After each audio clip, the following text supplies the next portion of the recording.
big sky, big potential. In association with Mills and Reeve, this is Eastern Promise. Achieving more together. This is Eastern Promise, the podcast that shares the East of England's full bandwidth of brilliance around the world. I'm your host, Mike Rigby, and this is episode 101.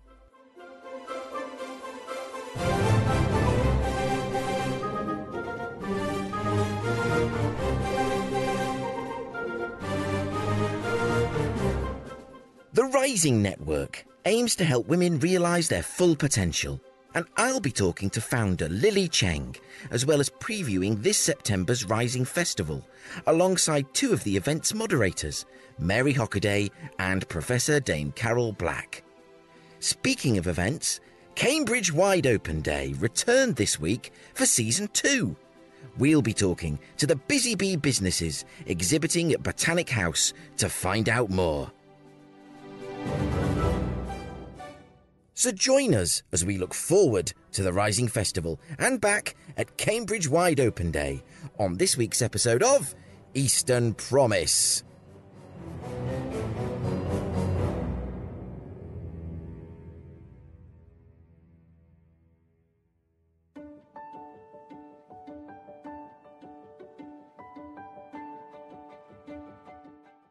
You know, one of the few ironclad rules I've set myself on Eastern Promise is to always be positive. I'm resolutely of the view that potential is increased and opportunities created by celebrating our strengths, not obsessing over real or perceived weaknesses. Similarly, another self-imposed directive is to champion and support others in the East of England who also celebrate the region, in part or in whole. That's why it was a breath of fresh air to meet Lily Cheng, founder of the Rising Network.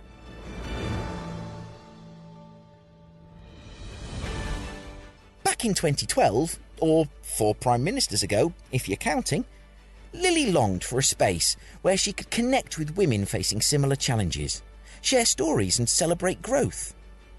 She'd been unable to find either the female role model she craved or the positive, empowering community she was looking for. It would need to be created. And so, dear listener, she did. 12 years later, Lily joined me to profile the Rising Network and preview the Rising Festival, taking place in central Cambridge on September the 21st this year. Alongside us are two of the moderators from that event, Mary Hockaday and Professor Dame Carol Black. Do you know, what I love about doing Eastern Promise is meeting people with the same passion and energy for getting things done, but more importantly, doing things in a really positive way. And what's wonderful about having Lily Cheng on the podcast today is that she pursues that. That's very much part of her core mission. And I'd like to welcome her now. Lily, good morning. Good morning, Mike. Thanks for having me. I'm excited to be here. I'm excited that you're here as well. So tell us, please, about the Rising Network and where that came from, what the ideas are behind it, and you know, we can come on to the festival in a minute, but just start with the network itself. Yeah, so I founded the Rising Network. It was back in 2012. It was a seed of an idea back then. I was working in technology at the time, and as a young, impressionable woman, I found myself looking around in the rooms and in the meetings, being faced with a sea of, let's just say, a particular group. There were not that many women in leadership. I felt like my face didn't fit. Felt like there was no sense of belonging, and that kind of left me questioning my place in this world. Is tech for me? Where are all the women in leadership? And really that's where the idea came from, was I was looking for a platform, a community where I could connect with like-minded women to learn about myself, to develop my leadership skills, but really to harness my confidence and to be authentic.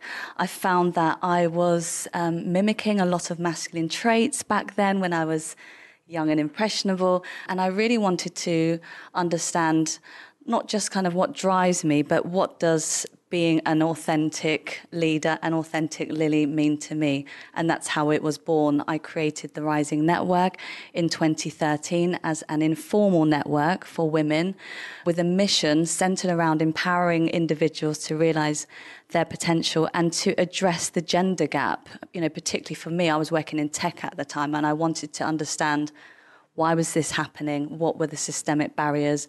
And as women, what can we do to make and to be part of that change?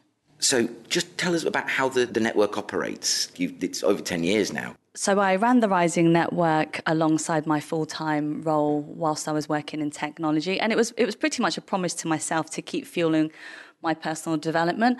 And its aim very much was to bring women and the community together and to provide a space where we could develop, learn and grow. And so we would run different formats, from networking to workshops to inspiring women within the business community to share their personal experiences in terms of what they've done in their career and personal challenges and how they've overcome them. And that just grew momentum. So I was surrounded by entrepreneurs, investors, innovators. And I thought, well, if they can do it, I can do it. And my journey of becoming an entrepreneur began in 2015, 2016, where I found the courage to quit my job and become a full-time entrepreneur. And boy, it's been a steep learning curve. That's all I've got to say. So the festival, I've seen it on LinkedIn. I don't know if it's on any other social media platforms, and perhaps you can speak to that. But tell us about the festival. Where's that going to be? What's it going to do? And what can people coming to the festival expect to get out of it? So everything that we do within the Rising Network, past, present and future, is always working with community. And so what we see with the festival, we've got an amazing cohort of women who I work with to create the programme. And the idea really came about back in 2016 when I was in Cambridge. Every International Women's Day, I'd get on a train and go to London and go to these inspiring events and thought, well, why is there nothing happening in Cambridge? Lots of companies, lots of organisations were doing it in silo. And I thought, well, where is this gathering for the women for the city of Cambridge? And that's where I met Professor Dame Carol Black. It was a vision, it was an idea. I pitched it to Carol. In terms of the brand of the network, we were very new then, and I had the amazing opportunity, had dinner with Carol at Newnham College when she was the president, sat next to her and thought, do you know what, I'm just going to build up the courage and ask her and see if she would come and join. And she did, and she was the figure that really kind of helped mentor me and steer me in the right direction in terms of creating the Rising Festival. And she sat here with us today.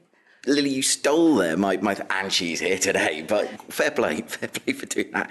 Carol, hello, welcome to Eastern Promise. Morning, I'm really delighted to be here. And we're delighted to have you here. Could you just perhaps speak to the meeting that Lily mentioned there and plucked up the courage to speak to you? And what did you think? Well, as Lily said, at that time I was principal of Newnham College, so a very academic institution. And here was a woman sitting next to me who had rather different ideas, which was to do a festival for the working women of Cambridge.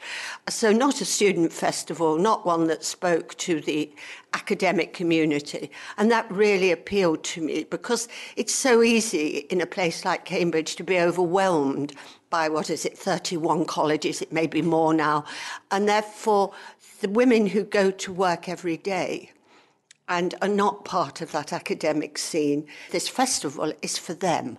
It's about the women who may be worrying about their nutrition, their career, their mental health, coping with family and children, but trying to grow themselves and their careers and juggling it all and putting it all together, which is very different from the world I was in then. And it really appealed to me to try and do something different outside of the academic bubble I was in.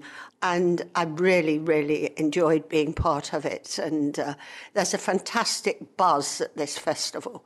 You have to be there. You would be welcome as a man. Oh, I will. I intend to be there, so don't worry about that. And so I think it's because of the women it was trying to support and help and allow them to grow and reach their potential. That's what really attracted me. Thank you, Dan Carroll. And that's really a key thing, isn't it? Reaching those working women who, as I say, don't see things on, university notice boards or intranet websites, and they're busy in the 9 to 5, or, well, in this modern world, it could be dawn to dusk, anytime you like.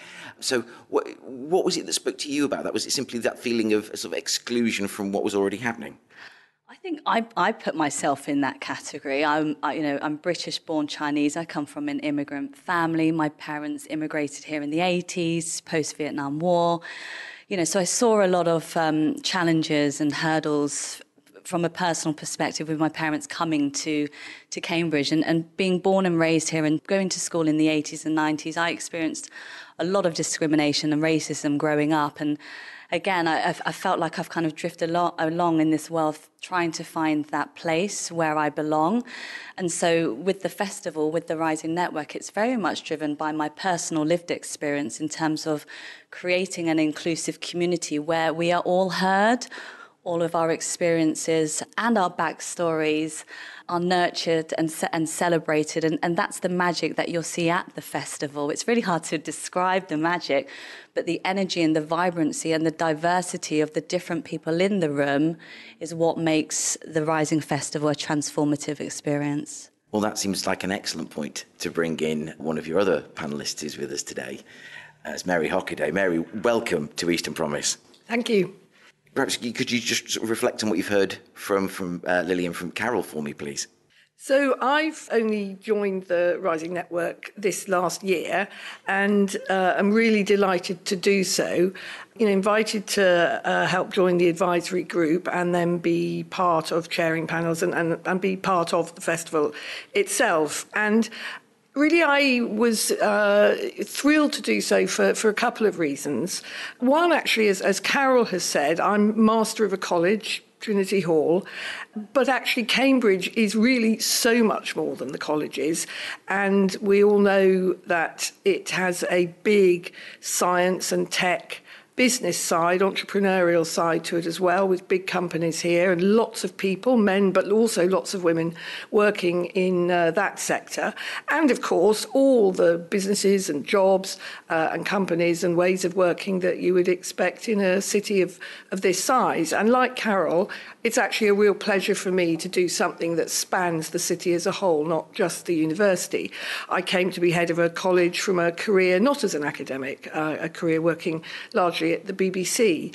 And through that experience and my own career and reflections on my career, I am really glad to have a chance in a way to share some of those reflections. I was lucky enough to succeed and reach leadership positions at the BBC and have reflected on both the challenges of that, but also what made it possible. But I also love to learn from younger people and younger women in particular. As Lily says, I think all of us hearing each other's stories, sharing experiences, sharing advice, sharing best practice, lots of it actually very relevant to men too, but there's no doubt there is a kind of magic every now and then about women coming together in this spirit of support and inspiring each other. That's absolutely fabulous. And Carol, what will someone coming to the festival, male or female, what can they expect to get out of it from your perspective? Well, first of all, they will get out of it a joining, a mixing with lots of people. I mean, it is, as Lily said, it's this bringing together of this diverse group of people who really spark off each other. So I hope they would make most of the opportunity of networking, of talking to each other. And then they will have the opportunity to, one, listen to very interesting women talking about their lives, talking about their experience, panel discussions. We leave lots of time for questions because it really is important to get audience participation. There are lots of breakout groups where we have more workshop-y type of activities when people, again, can tell you what their challenges are, what their worries are, and you can have a pretty frank discussion. You want them to go away feeling uplifted. So the whole point of this is to send people away feeling better than they came and capable and wanting to go on and be more themselves or do the very best they can. So the whole emphasis is on positivity and seeking to get the best out of people, but to give some of the tools that they need to do that. Lily, that is such an important message, that positivity, that, you know, there's growth, there's lessons we can all of us can take away from what you do. Was that seems like really that was baked in from the start? That seems very much on brand for you, if I may say so. Yes, I think, you know, certainly when I look at my life and, you know, my own growth, I think it's been really important to surround myself with people I admire and I kind of hope to be. And really that's what the festival is about, is we provide that bridge whereby festival goers, participants can come along and meet individuals like Mary, like Carol, that they would never come across in their everyday kind of working life. And they get the opportunity to connect with these inspirational figures. But really our hope is that, like Carol had said, is that people leave with these actionable steps, with these tools, these techniques that they can actually implement and use in their everyday life, you know, to help them with the momentum for them to achieve success, whatever success looks like for that individual. It's so important to make that point, that success doesn't necessarily need to look like you think it looks. But we'll just come on now to talk about, because Mary and Carol have both got panels at the Rising Festival, which both look really exciting and really, really fascinating. I'm going to ask Mary first if she'll talk to progress, not perfection, which sounds like something we should all be taking in mind. But Mary, tell us more. So I love this title, Progress, Not Perfection.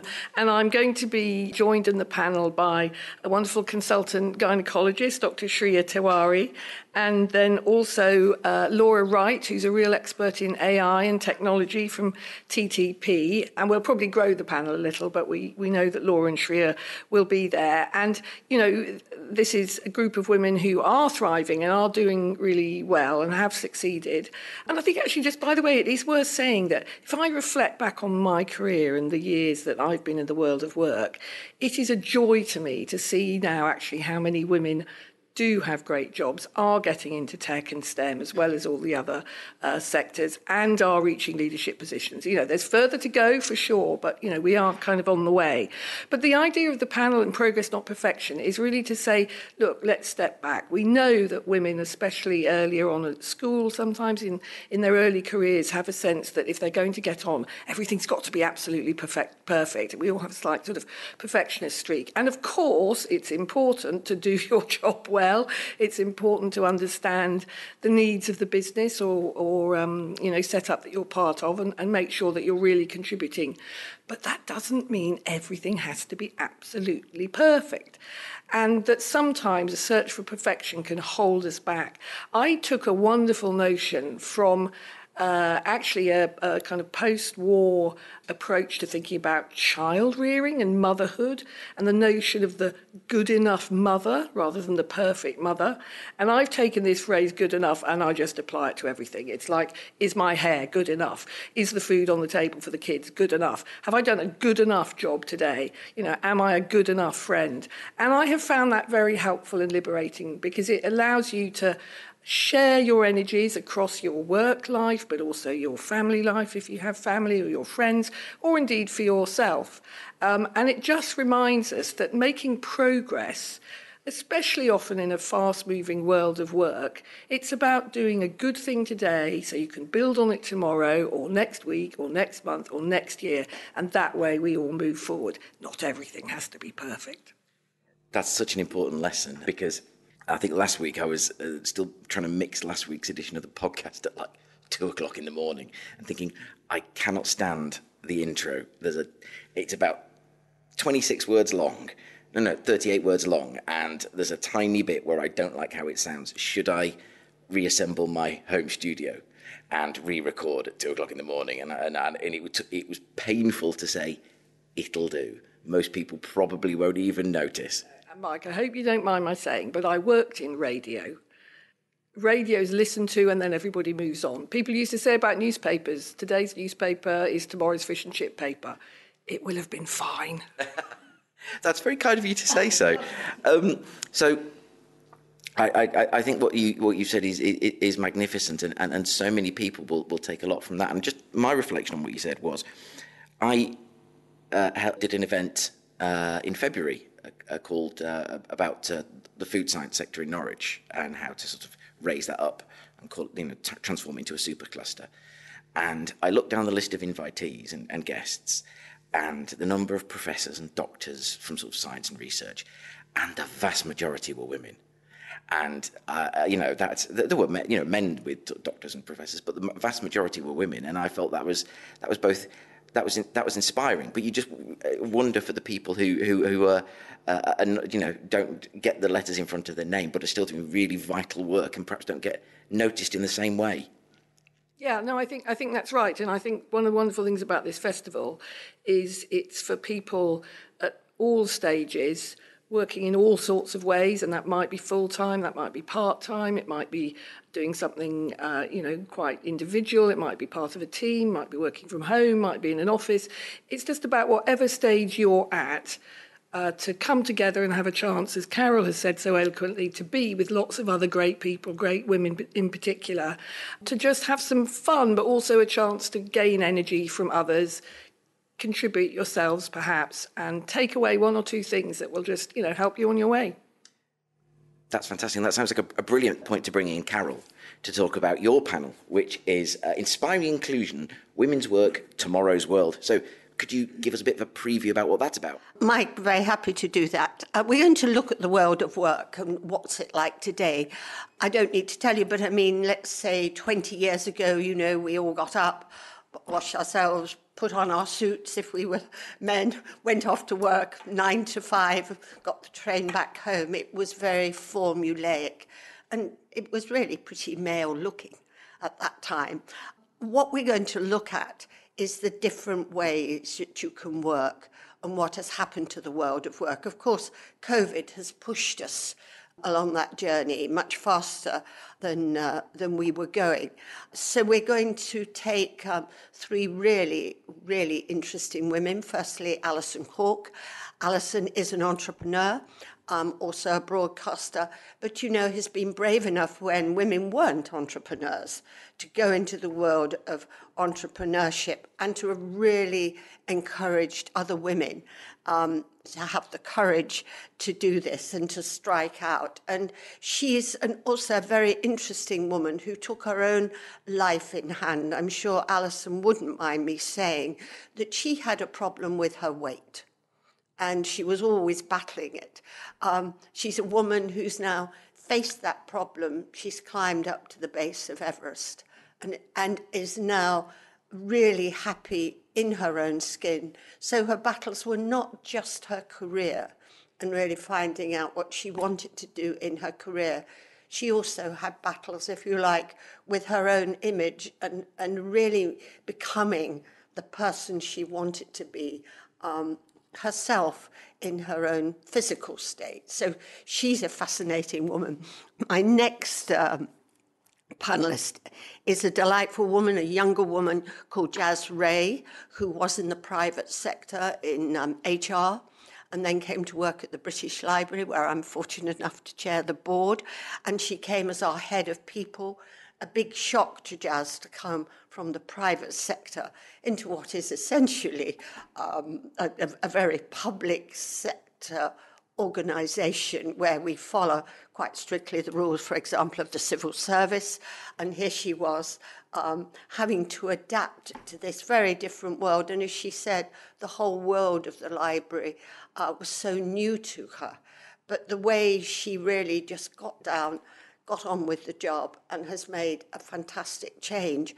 But she also had other ambitions and wanted to grow her own career. So she's now our interim chief operating officer. And that journey for her of the world of work, making sure that our hybrid working is working well, being really people-centered, ensuring that people, wherever they are in their lives and whatever their care, maybe they're a carer, maybe it's child responsibility, but she's been really good at allowing people to grow their careers. And then my third guest, which is wonderful, is Dorothy Byrne. Dorothy, of course, is a very distinguished woman from the world of broadcasting, who's now the head of Murray Edwards College, a fantastically forthright woman who has had a really interesting career and a very brave move, in my opinion, to come from the world she came from, which was Channel 4, and a very outspoken woman, to be head of a Cambridge college, which I think she's doing quite brilliantly. They sound absolutely fascinating panels. It's really exciting. Lily, before we sort of start wrapping up, could you tell us, please, how do people go about getting tickets for the Rising Festival? Because you're not going to want to miss this, really. Tickets are available via the website, therisingnetwork.com. Registration will be live up until the event, which is the 21st of September in Cambridge at St Barnabas, Down Mill Road. So do head to the website to book your ticket. A ticket provides you access to the full day. So we've got 40 plus speakers, 20 plus different sessions, and it's really catered for people to pick and choose what they want to attend. So we've got a main stage as well as 2 breakout rooms. So really the individual can tailor their day suited to their needs. I don't know how you do it, because that just, that sounds amazing to do that. That's incredible. So just to close with, I'll start with Mary. Could you give us one thing you hope a visitor to the festival will leave with, will take away with them, please? I think it's back to this word, positivity. I hope that women will leave, and men if they come, that women will leave with a sense of possibility, encouragement, maybe a tip or an idea, a sense of solidarity and community, and that anything is possible. Same question to you, Carol, please. Oh, well, Mary's more or less said it all.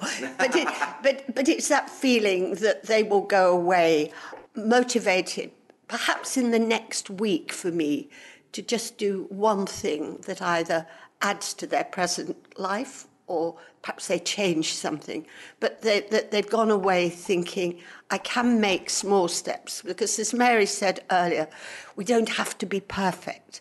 But if we can think, well, if I do that, it'll make me, happier, more fulfilled, greater sense of well-being, etc. So I hope they'll take small steps on the way forward.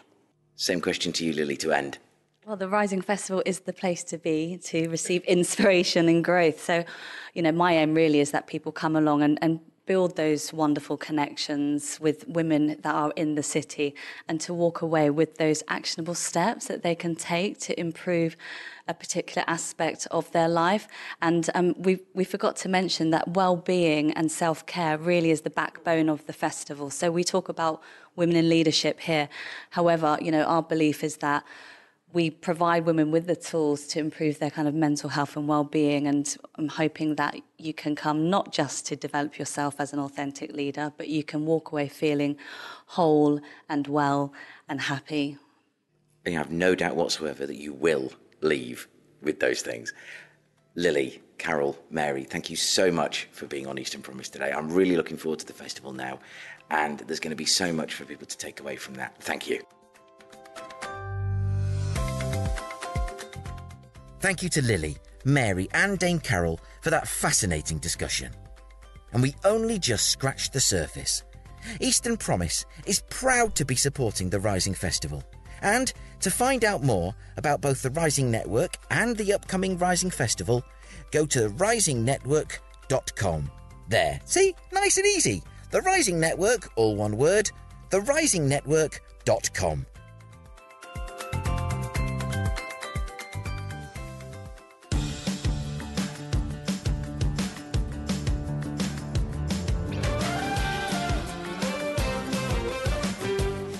On last week's show, I talked to Prashant Shah about Cambridge Wide Open Day, which made a triumphant return this week. I spent the day chatting to the businesses exhibiting at Botanic House in central Cambridge, in the offices of our very good friends Mills and Reeve. And I enjoyed it so much, I really thought I ought to share. So I'm here, back on the 6th floor of the Mills and Reeve office in Botanic House, one of the best views of the city you can get. and I'm here with... Lucy. Lucy... From Alstone Medical. OK, Lucy from Alstone Medical. Tell us what Alstone Medical is and why you're here today. So we are a biotechnology company based in the Cambridge Science Park, and we focus on basically analysing your breath. So in the breath there are volatile compounds that can originate from all over the body, and because they're volatile, they basically can be exhaled in your breath. And we basically measure those, and they can be used to sort of provide a window into what's going on inside your body. And that's what we look at. So who do you perform this service for? Is this for the NHS? Is this for private? So we have developed products and services. So we have our receiver device, which is the breath analyzer. Ooh. And we can sell these products and services to universities or pharmaceutical companies, and they will then perform research with those products. And then we sort of combine all the data together. We can analyse the breath samples. All happens at Cambridge. And we also have our own clinical trials. So we're doing one in lung cancer at the moment with the University of Cambridge. So that's really cool. That's really impressive. And so, I mean, they do say, don't they, that one of the signs of diabetes is the breath smells of pear drops. I couldn't pick out the smell of pear drops personally, but I mean, is this the kind of thing we're talking about? Things that get exhaled? Aha, very interesting. So there's a compound called limonene, which is broken down by the liver. And that's sort of an example of, it's called like a probe, so you can breathe it in and your liver breaks it down. A healthy liver will break it all down and then you'll breathe it out. But in an unhealthy person with, say, cirrhosis or liver disease, they're not breaking down that limonene as quick, so they're not breathing out as much. So there's a clear difference between a healthy individual and a diseased individual. So we can really see that just by measuring limonene in the breath, who's got cirrhosis and who hasn't. So what's brought you to the 6th floor of Botanic House today, Alstone? So we actually approached Cambridge Wide because we love coming to the open days. We love networking with people, we love meeting new people, and we love talking about our company. All of us are really proud to work here. So we love to spread the word about Alstone, we love to spread the word about the amazing kind of work that we're doing, and also about the amazing opportunities that we have, that we really want people to come and join us and work for us, to work towards our goal of, saving 100,000 lives. Wow, that's an excellent goal to have. So where would people go on the basis of what you've just said to find out more, to look at the vacancies, etc.? Yes, if you head over to our website, it's alstonemedical.com, and there's a careers section right at the top in the right-hand corner, and right there you'll see all of our current vacancies. We have some in the science department, in the sales department, we have an accountancy, position available. So there's all sorts of different kind of areas of the company that you can work in. It's not just scientists, with people from all different backgrounds, so there's really something for everyone. Absolutely. It takes a village, as they say, to do science, if I can put it crudely like that. It takes a village. And it's Owlstone, so it's owl as in the bird, stone as in stone. Owlstonemedical.com, and there you'll find out more than you ever knew you needed to know about Alstone Medical, who are doing such fantastic things. How long have you been on the Cambridge Science Park? So we've been there about 8 years, I want to say now. So quite a long time. Quite a long time. We love it there as well. It's a lovely place. It's a lovely campus. Anyway, Lucy, thank you very much for talking to Eastern Promise today. We look forward to hearing more about Alstone Medical in due course. Well, Flex Enable, I'm here with Ross Hockaday. And Flex Enable, you've just shown me this amazing little gizmo for crypto. Tell us what you do exactly, because it's all about flexible electronics, isn't it? It's incredible. Yes. So in that device, it's our IP for the materials themselves, the organic materials, and the manufacturing process to produce the curved screen. So it's an e-ink screen with a 180-degree curve. It does. It has a beautiful curve around the side, and the image actually is projected onto that curve, which is really rather extraordinary, to just look at that beautifully curved image of changing and as you sort of progress through the device, the screen is almost the entirety of the device, and it's not that much thicker than a couple of credit cards, is it? That was the idea. So the company that makes the product, they used Tony Fadell, who designed the iPod, also worked on the design of this. That's why you may have seen it looks a little similar, and that's why it has that curved screen, because that was one of his requirements. The idea being that you would have more than one, and you can stack them up and see the curve display on one side, so you know what you've got without having to kind of fumble around for the right one. So what you do in terms of Flex Enable does in terms of flexible electronics, the applications must be virtually endless. You've got virtual glass, augmented reality glasses like the HoloLenses. It makes everyday technology sleeker and more aesthetically pleasing, but there must be more advantages beyond it looks pretty. Yes. It's, for us, it's kind of about enabling surfaces, like you say, so having these curved displays. And part of our IP in the manufacturing process is that because it's made on plastic, it's actually performed at a much lower temperature than you would make for glass devices. So it's kind of more environmentally friendly, and you can use existing display fabs to build our technology on. So we're kind of reusing existing technology, and it's much lower temperature. So what brings you to Cambridge Wide Open Day? So we're here to network and to see some of the other Cambridge companies around, and we know that the event happened last year, and this is our first time taking part. So we're quite excited to kind of meet everyone and see how it's going. Well, thank you, Ross. Thank you. If somebody wants to find out more about FlexEnable, where should they go? They can visit our website, which is flexenable.com. FlexEnable.com. There's lots of nice, easy websites today. FlexEnable, all one word.com. Yes. Thank you very much, Ross. Thank you very much. Your time. Christy Ashford, we got it this time. Yep. From Grant. Grant, yes. And you're based in Royston. Yes. And you do all sorts of exciting looking gizmos for labs, and why wouldn't you be in Cambridge? So tell us, Christy, about Grant. Yeah, as you said, we're based in Royston. Been going for about 70 odd years now, and we manufacture scientific laboratory equipment. So as a company, we specialise in temperature control. That's our kind of main focus. Precision, accuracy, that's kind of our main goal. And as a company, we're very focused on sustainability as well. So not only with our products, but us as a company as a whole. So you're UK manufacturers, yes, you're not importers, you actually manufacture all the yes, very impressive. There's in the next door room where the exhibition is, we're on the sixth floor of Botanic House in Cambridge.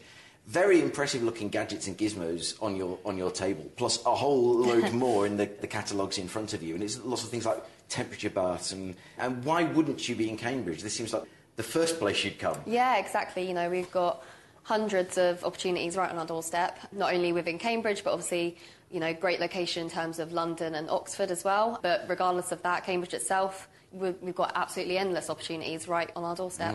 Yeah. Absolutely. I mean, I'm just trying to think of the kind of applications that your stuff's used for in the labs, and is it mainly around life sciences, or could it be applied to things like plant sciences, for example? Yeah, definitely. Quite a range of applications. So a lot of our products tend to be primarily used in research labs, hospitals, universities. So quite a wide range of the portfolio would predominantly be life science sort of applications, but also chemistry labs, biotech companies, pharma. So it's kind of a bit of a mixed bag, really. But as you say, also kind of, there's lots of other applications out there as well, and we do delve into a fair few of those with various different products. I'm just thinking about my friends and colleagues at the John Innes Centre in Norwich. I'm there tomorrow, funnily enough. You're there tomorrow? I am, well, yes. There you are. That's coincidence. I'm doing a tabletop there tomorrow. Are you? Yeah. Is that do you know what? I'm there tomorrow as well. I'll see you there. Are you in the Centrum building? Sorry, this is turning into a social engagements diary page. So if people want to find out more about Grant, yes, where do they go to do that? Yeah, so we've got an absolutely great website with lots of information on there. Also, myself and CEO Mark, we are quite present on LinkedIn. Mark actually has a podcast himself. Ooh. It's called The Big Experiment. Is it? Yes. What's his surname? Mark Davison. It is Mark Davison. I knew you were going to say Mark Davison. Yes. Hello, Mark. He was here earlier, actually. He was here earlier. I missed him. Drat. Because we chatted at a Connexin event for those listening who are in the know, which is always worth going to. And so your website is? So www.grantinstruments.com. Grantinstruments.com. Yes. That's magnificent. And are you enjoying Cambridge Wide Open Day so far? Yeah, it's been absolutely great. Before a strange man who made you do an interview you were quite frank, you didn't really want to do, but you're here anyway, which I'm really grateful for. Thank you very much, Christy Ashford. Thank you. We are back in Cedar Room on, as I have aforementioned, the 6th floor of Botanic House in Cambridge. And I'm here with James Peacock of Thought River, who is now going to tell me and you all about Thought River, because it's a very exciting and sort of very zeitgeisty, if that's a word, thing you do. So tell us more. Yeah, so thank you. So Thought River is a contract review tool. So what Thought River does effectively is, we all know that kind of businesses run on contracts, and effectively those contracts come into a business, or maybe they're drafted by that business, and what they're looking to do, mostly from an in-house point of view, is understand what are the key risks, rights, obligations of this agreement? Can I sign it? If I can't, what do I need to do in order to get me in a position where there's less risk in this document and I can effectively start to kind of move towards a commercialisation piece with a customer? So Thought River, using artificial intelligence, which we all know is obviously an extremely kind of hyped up concept at the moment. We've been doing it for a little while. We've been doing it for 9 years, so one would hope we've got a little bit of an edge on kind of others. And it will kind of look at that agreement and, like I say, help you understand the kind of risks and kind of any potential issues within that agreement. It will present that to the user, and then the user is given kind of a choice of different language to use to potentially remediate that agreement to make it more agreeable to them. We've heard a lot recently about Apple and its iOS 18 and ChatGPT, and I don't want to use the word panic, but there's always seems to be a panic around these things and an assumption that the world will end if we just, but it never really does. And so it's all about training the AI. So how do you train any AI in contract negotiations, contract structure and formulation? So there's a couple of different kind of ways of doing that. We use kind of a multi-model approach, not the same as multimodal, which effectively looks at what is the correct artificial intelligence or machine learning model for the specific use we're doing. So things like summarization, for example. So you want to understand within a contract, can you summarize the points of this agreement? You could argue that newer kind of models such as Gen AI effectively do a reasonable job of that. Now, we all know lawyers and legal professionals and commercial people want to be accurate when they're reviewing kind of business critical documents like contracts. So we obviously attach a level of, I guess, what you would call known knowledge within that organisation against those particular things within that contract. And that means that we can summarise that text in a way that it doesn't fall outside of that kind of super hallucination generative kind of capacity. Now, by nature, generative AI is very capable of hallucinating, and that is one of the really serious problems with it. For the core kind of contextual understanding within our framework, we use something called Lexible, which was developed by Thought River. We've been developing it for about 9 years. And that really is, in our opinion, the most safe way to review a contract, because everything that is in Lexible large language model is hand-labelled by a legal professional.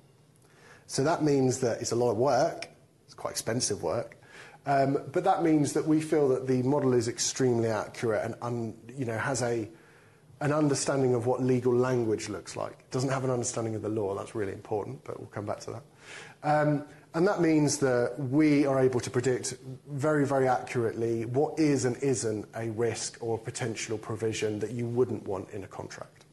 Having been someone who sat in a government department with departmental lawyers formulating actual law, I think there's a tendency to think, actually, if you could turn a lot of that over to a machine, that might not be a bad thing. No. But no, it's really interesting what you say. I mean, you're getting me to stray slightly into my plans, my mad and future plans, to do a panel on these issues with various sort of luminaries. So what brings you to Cambridge Wide Open Day today? Is this your first time? Did you come last year? So we didn't come last year. This is our first time this year. We were invited by a company that's here, which was nice. And really, we see it as an opportunity to get to know other kind of tech startups and also, people that are more refined kind of in their journey.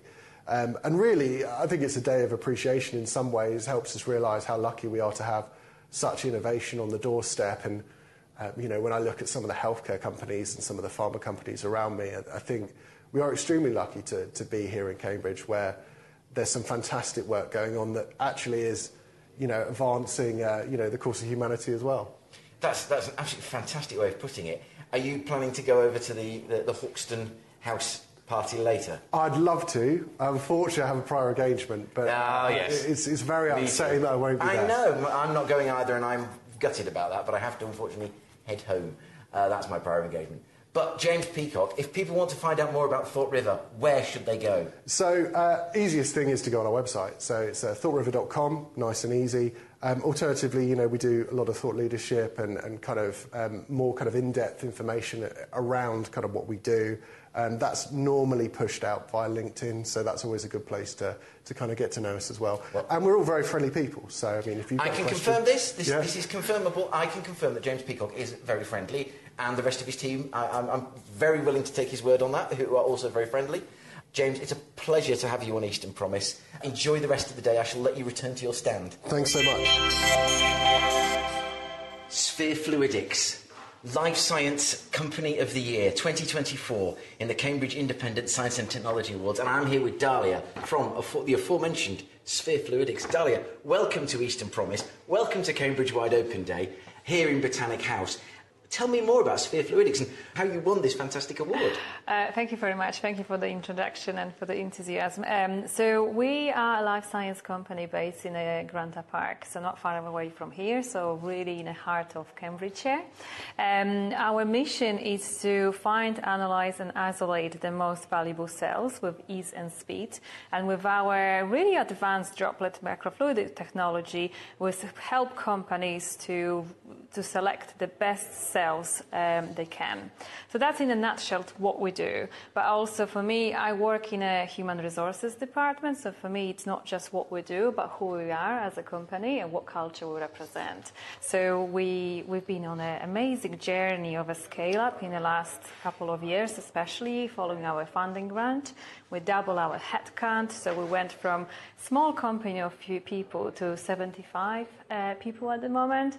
We've recently moved premises as well to a wonderful office in Granta Park.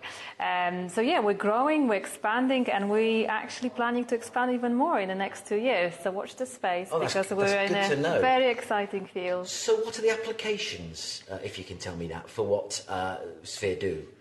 What do you mean by applications? I mean, you talked about finding the most valuable cells. Mm-hmm. So what does that actually mean in a practical sense? Because basically, I'm trying to conceal my ignorance. So I'm not no scientific training. So what does that actually mean? I can do my best to explain. Bear in mind, I'm very cool of me. I'm so sorry. So I'm not in a science background myself, but I can maybe try to make it easy as possible. So our instrument, which is very advanced technology, helps to really reduce the time the scientists would spend to analyze and select the best cells. So the technology itself is allowed to bring the automation into the process. So imagine putting sample cells into the instrument. So normally we take between 1 to 2 weeks to do it manually. With our instrument, which took many years to develop, and we still upgrade it and make it even better from year to year, our instruments got an advanced technology to help to sort and analyze the best droplets for you. So that's what we do. So we're actually navigating in a field of research and also supporting the pharmas in the discovery. So we play a very important role in the drug discovery journey. That's really important, and no wonder you came by that award. But thank you, Dahlia, for that. For Dahlia from HR, who brilliantly encapsulated a very unfair question from myself. But it's amazing to grow like that, and you say you've moved into a new office. So what's the value of an event like Cambridge Wide Open Day to Sphere? Yeah, for us, it's first of all try to be in a field and actually be part of the bigger picture. So actually work in collaboration with other companies and understand what we do. And I think we are in a very exciting space, which is Cambridgeshire together.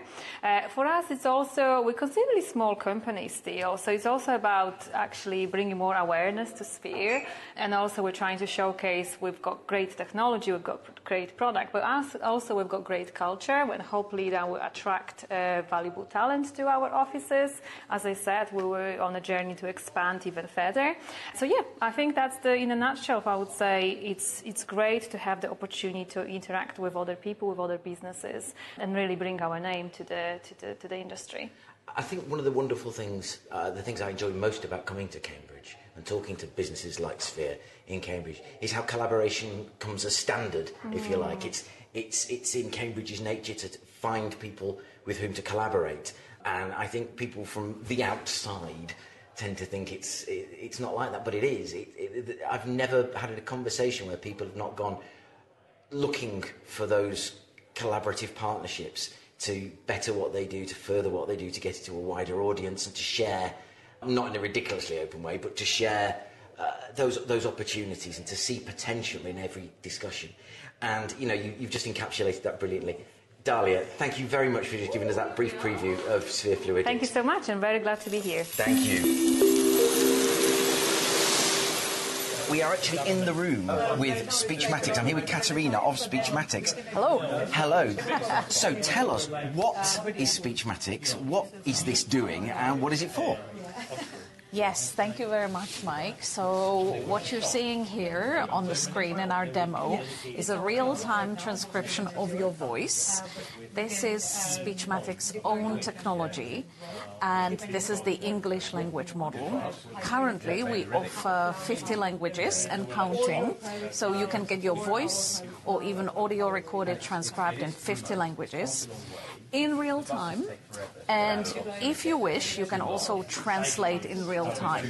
So Speechmatics offers 36 different transcription and translation models, and you can translate in real time. So at the moment, we've just got English transcription running, but we can add up to 5 languages at the same time for our demo purposes. I have to say, I've alluded to it already, but the accuracy is incredible. And the speed of the correction is likewise very impressive. So who is this aimed at? I mean, you've got the translation options, which I can think off the top of my head lots of applications for, but it's just, you know, just to get actual documents done without sitting there counting the keys. Who is Speechmatics aiming this at?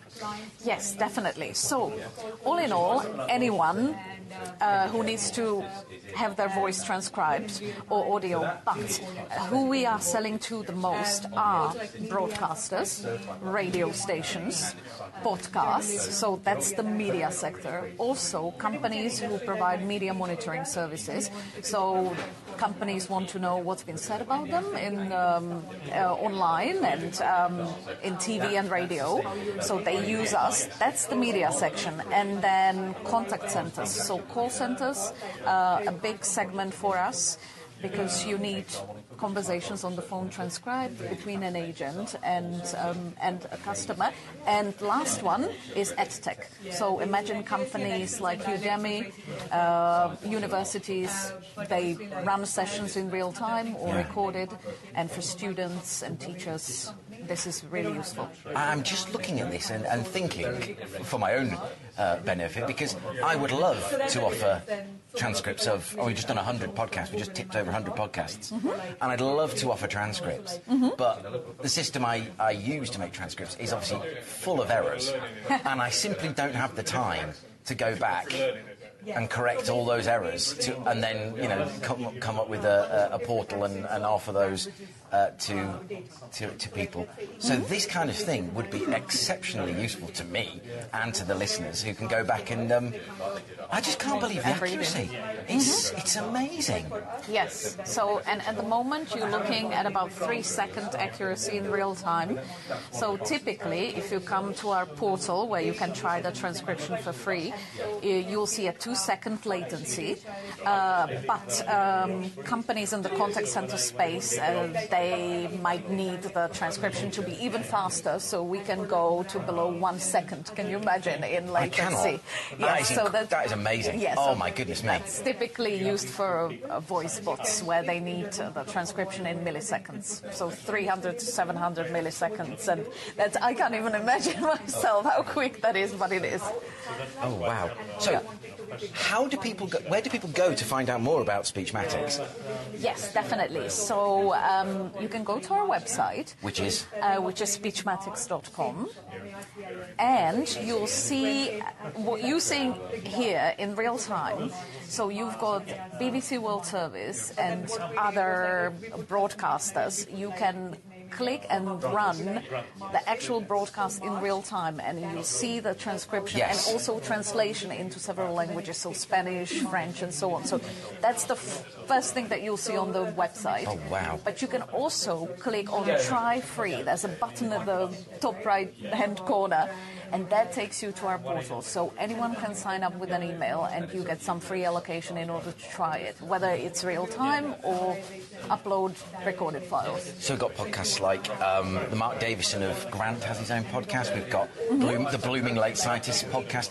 This is amazing. I can't, I'm going to have to go away and take a hammer to the piggy bank, give it a try, because I'd love to. We have so many interesting people on the podcast, like Katerina here, talking about really exciting things, and to be able to offer that back, and to be able to sort of transcribe my scripts. I actually do script my podcast, believe it or not. But to be able to sort of sit there and sort of speak rather than have to tap, that would be amazing. So, Katerina, thank you very much. You've given me lots of food for thought. Thank you.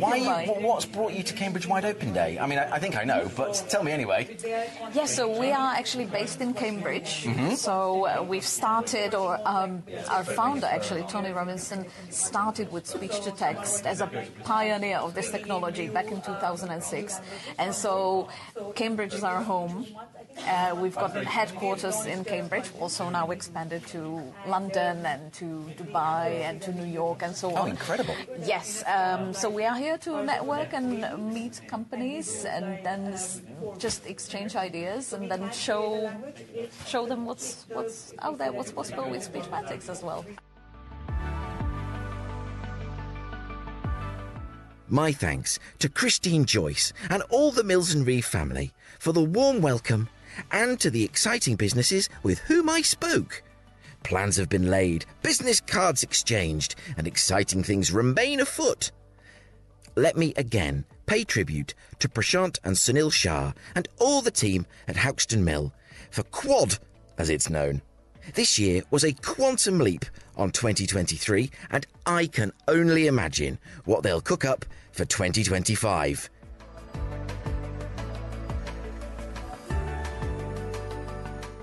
Next time, I'll be joined by video and mobile games pioneer Kate Killick of Glowfrog Games, as well as Glowfrog's game artist Ellie Eady, to discuss Glowfrog's recent Innovate UK award, how ideas become games, and what makes the thriving Norwich indie gaming scene so special.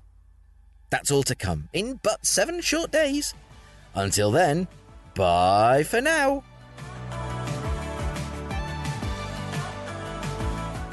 To hear other episodes of the Eastern Promise podcast and to find out more about what we do, go to our website at easternpromise.org.uk.